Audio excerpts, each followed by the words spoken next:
Welcome to the shock doctrine of the 21st century. To understand how the elite stay at the top, you must realize that a crisis is not a bug in the system. It is a feature. It is a scheduled harvest. The soft men view a market crash as a tragedy, a cosmic accident that destroys their savings. The architect sees it as a liquidity event engineered to shake the weak hands out of their assets so the hard hands can scoop them up for pennies on the dollar. The elite don't fear the crash. They invite the crash. They spend years inflating massive bubbles in housing, in tech, in crypto, using cheap printed money to lure the honest laborers into the casino. Then, when the peasantry is fully leveraged, when everyone has bought the top with money they don't have, the elite pull the plug. They hike interest rates, they tighten credit, and they trigger the very panic they've been preparing for. You must understand the psychological asymmetry of fear. Fear is a high-velocity emotion. It travels faster than logic, faster than math, and infinitely faster than the truth. When a crisis hits, whether it's a banking collapse, a geopolitical conflict, or a health emergency, the human brain reverts to its primitive survival state. The prefrontal cortex, the part of your brain capable of strategic, long-term thinking, goes offline. The amygdala takes over. In this state, the soft man is incapable of making a rational financial decision. He is driven by a singular, desperate impulse. Make it stop. He wants to escape the pain of the falling red candles on his screen. This is exactly when he sells. He sells his stocks at the bottom. He sells his house in a panic. He liquidates his Bitcoin at a loss. He hands his real assets back to the elite in exchange for the safety of a dying fiat currency. He has been harvested. The elite are volatility vampires. They possess the emotional capital that you lack. Because they have fuck you money, they can sit through a 50% drawdown with a resting heart rate of 60. They know that a crash is simply the market repricing reality. They wait in the shadows with massive amounts of dry powder, cash and gold, waiting for the exact moment when the blood is in the streets. While you are watching the news and crying about the end of the world, they are placing limit orders to buy your entire neighborhood. They understand that wealth is never actually destroyed in a crisis. It is simply transferred. It moves from the anxious to the patient. It moves from the uninformed to the insider. By 2027, this cycle has been optimized by AI algorithms that can detect the exact moment your fear reaches its breaking point, triggering a massive sell-off that the elite spots buy up in milliseconds. Furthermore, we must address the narrative monopoly. The media outlets you consume are not there to inform you. They are there to calibrate your fear. They are the marketing department for the harvest. One week, they tell you everything is fine, encouraging you to take on more debt and buy more overvalued slop. The next week, they switch to 24/7 doom scrolling, convincing you that the dollar is dead and you should flee into safe havens that the elite have already front-run. The soft man reacts to the news. The architect front-runs the reaction. You have to realize that by the time you see the panic on the screen, the elite have already made their move. They bought the put options before the crash, and they have the buy orders ready for the bottom. They are playing a different game. You are playing checkers with your emotions. They are playing algorithmic chess with your life. The final component of this first layer is the moralization of poverty. During a crisis, the system tells you that we are all in this together and that sacrifice is necessary. This is a psychological op designed to make you accept your losses without rioting. They tell you to stay home or stay safe, while they use the emergency powers to bail out their own banks with your future tax dollars. They use the crisis to pass laws that would be unthinkable in peacetime, laws that limit your mobility, laws that track your transactions, and laws that allow for the bail-in of your bank account. The soft man accepts the chains because he is too scared to see the hand that holds them. The architect knows that the emergency is the smokescreen for the heist. Part 1 is the wake-up call. Your fear is their profit margin. If you can't control your pulse, you can't control your portfolio. Once the elite have finished their harvest and the blood in the streets has started to dry, they move to the second stage of the cycle, the managed recovery. This is the most dangerous time for the soft man because this is when he is most grateful for his own enslavement. When the system is on the brink of total collapse, a collapse the elite triggered, they step in as the saviors. They announce the bailout, the stimulus, and the emergency liquidity facilities. The media creates a narrative of relief. The honest laborer breathes a sigh of relief, thinking the nightmare is over. He doesn't realize that the medicine they are giving him is a slow-acting poison designed to paralyze his bloodline for the next 3 generations. You must understand the taxation of the future. A bailout is not a gift. It is a forward-dated theft. When the government saves a failing bank or stimulates the economy, they aren't using money they actually have. They are printing new currency against the future labor of you and your children. They are expanding the national debt to astronomical levels, knowing full well it can never be repaid. This creates a permanent inflation inflationary drag. The elite get the first use of this new money. They use it to buy up the remaining assets while prices are still low. And by the time that money reaches you, the soft man, it has already lost 20% of its purchasing power. You are saved by being handed a bucket of water to put out a fire, but the water is actually gasoline. You feel richer because you have more digital digits, but you can buy less than ever before. This is the devaluation trap. The elite use the recovery to implement structural consolidation. Notice what happens after every crisis. The small businesses vanish, the local banks are swallowed by the too-big-to-fail giants, and the independent producers are regulated out of existence. The elite use the emergency as an excuse to write thousands of pages of new compliance laws. They claim these laws are to prevent the next crisis, but their actual purpose is to create a moat of complexity that only the mega corporations can afford to cross. If you are an independent architect trying to build a business, you are crushed by the legal fees and the red tape. If you are a lord, you simply hire 1,000 lawyers and enjoy your newfound monopoly. The recovery is a filter that removes the competition. It turns a free market into a feudal estate. Furthermore, we must address the social credit beta test. In the 2027 recovery, the safety net comes with strings attached. They offer you debt relief or universal basic income, UBI, but only if you agree to use their central bank digital currency, CBDC. This is the digital shackle. Once your wealth is inside the CBDC system, the elite have total granular control over your life. They can set expiration dates on your money to force you to spend it. They can throttle your ability to buy certain goods like fuel, meat, or misinformation books. They can tax your account instantly without your consent. The soft man accepts this because he is still shivering from the fear of the crash. He wants security at any cost. The architect knows that security offered by a predator is just a cage with better lighting. The final component of the recovery trap is the asset price moat. After the elite have used the printed stimulus money to buy everything, they pump the markets back up. Suddenly, the house that was worth $300,000 is now worth $800,000. The soft man, who sold in a panic, now finds himself priced out of his own life. He can no longer afford to buy back the assets he lost. He is forced to become a permanent renter. He rents his home from an institutional landlord. He rents his car through a subscription service, and he rents his software from the cloud. He has zero equity. He is a subscription serf. The elite, meanwhile, sit on the other side of the moat, collecting the rents that fund their eternal luxury. They have used your fear to turn you from an owner into a user. The architect's strategy during the recovery is aggressive divergence. While the world is cheering for the return to normal, you must realize that the new normal is a prison. You do not accept the stimulus if it requires your autonomy. You do not stay in the traditional markets once they've been propped up by fake money. You use the temporary stability of the recovery to exit the legacy system entirely. You move your capital into anti-fragile assets that exist outside the debt shackle: Bitcoin, physical precious metals, and productive land. You refuse to be saved by the people who tried to drown you. Part 2 is the warning. The bailout is the hook and the recovery is the net. If you don't break free now, you will be a line item in their ledger for the rest of your life. The ultimate psychological weapon of the elite is the belief that the system is inevitable and that you are powerless against its cycles. They want you to believe that when the great leveling comes, your only choice is which cage to sit in. The architect rejects this premise entirely. The third and final stage of our protocol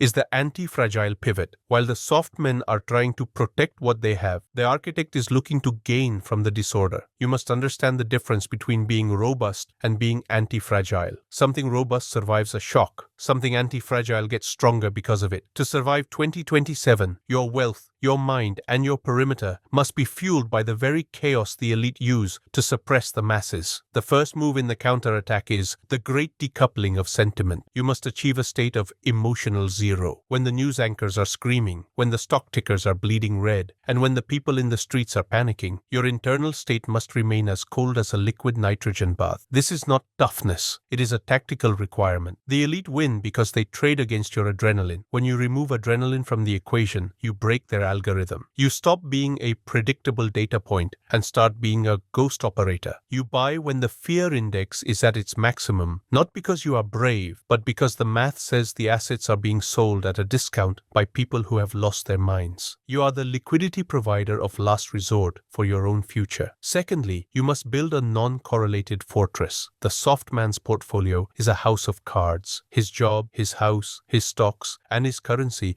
are all tied to the same single point of failure, the stability of the fiat regime. When the regime wobbles, everything he owns falls at once. The architect builds domain independence. You need assets that do not care about the interest rate, the central bank, or the latest emergency. This is where self-custodied Bitcoin and physical bearer assets become your primary weapons. In a crisis, these are the only assets with zero counterparty risk. They cannot be bailed in, they cannot be debanked, and they cannot be diluted by a printing press. They are the financial lifeboats that allow you to sail through the storm while the Titanic of the legacy economy is sinking. By holding these, you aren't just saving money, you are holding a put option on the incompetence of the ruling class. The third maneuver is jurisdictional mobility. The elite use geographic enclosure to trap the peasants. They want you stuck in one tax code, one legal system, and one zone of emergency powers. The sovereign counterattack requires you to have a bug-out infrastructure. This doesn't mean living in a bunker. It means having the legal and digital keys to move your life across a border in 24 hours. You have your second residency ready, your international bank accounts in jurisdictions that didn't participate in the bailout, and your digital assets accessible via a seed phrase in your head. When the elite turn up the fear dial in your home country to justify a wealth tax or a lockdown, you don't protest, you simply leave. You vote with your feet. The greatest threat to a tyrant is a tax base that can vanish overnight. By being mobile, you turn their crisis into a customer service problem that they cannot solve. Furthermore, you must master information arbitrage. In 2027, the official narrative is a weaponized lie, but the raw data is still out there for those who know how to look. The architect ignores the talking heads and looks at the on-chain data, the global shipping rates, the energy costs, and the shadow market prices. While the soft men are debating the news, the architect is tracking the reality. You use this information to see the crash before it's announced and the bottom before it's reached. You become a value hunter in the ruins. You look for the distressed assets, the profitable businesses, the fertile land, the valuable patents that are being liquidated by desperate, panicked people. You aren't exploiting them. You are rescuing the capital from the fire and putting it into your sovereign domain where it can actually grow. The final stage of the counterattack is the construction of the parallel system. You don't just exit the old world, you build the new one. You use your anti-fragile wealth to fund private schools, private security, private medical networks, and private trade guilds. You create a micro-society of other architects who have also flipped the script. While the soft men are begging the government to fix the economy, you and your peers are running the new economy. You are trading value for value, using your own currency and governed by your own private contracts. You have achieved the ultimate victory. You have made the elite's panic irrelevant to your life. They can scream, they can print, and they can decree, but they no longer have a hook in your soul because you no longer need their system to survive. The year 2027 is the great filter. The elite will use fear to turn the world into a high-tech feudal estate, and 99% of the population will walk into the cage voluntarily because they are afraid of the dark. But the architect knows that the dark is where the lords are most vulnerable. The panic is not your end, it is your opening. It is the moment when the natural order reasserts itself and the agents of reality take back the world from the agents of paper. Stop being afraid of the next crisis and start praying for it, because when the system breaks, the chains break with it. The only question is, are you ready to run or are you ready to lead? The panic is a choice. The fortune is a choice. The sovereignty is a choice. Make it now before the sirens start. End of protocol.